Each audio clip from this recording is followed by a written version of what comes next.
This is the least used room in my whole house, my laundry room. I'm sure most of you have probably had one like this before in your life. Kind of dingy. You come in here only when you want to do laundry. So I had an idea. What if I transform this from my least used room to my most used and turned it into a relaxing techie paradise? And that's what we're going to be doing during this series. Now, this isn't a renovation channel, so I've already started to do the basic renos, painting baseboards, make the ceiling look white again. So every video on this series going forward is going to be a brand new product that I'm not only reviewing, but showing how it looks in the space and how it kind of adds to the environment. This could be everything from lighting to speakers to our first product, which I think a lot of you are going to be excited for. And that's this right here. This is the Nordic 2-person infrared sauna. And so when I said I'm turning this into a relaxing paradise, I was not kidding.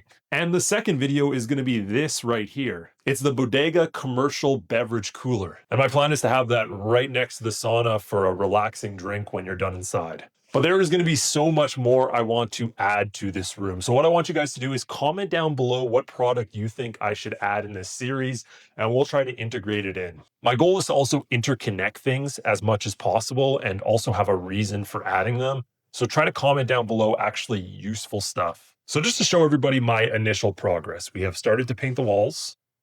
We're going to be painting the floor before the sauna comes in. And we got some baseboards, which I've already painted right there, ready to get slapped on. So this floor actually looks good again. I'll show you my initial thoughts. So we're going to have sauna right there, beverage cooler right next to it, and then we have this space here still to utilize it. Then we might need some lighting from the back, some sort of backlighting, and we also are going to replace this light with something a little bit better.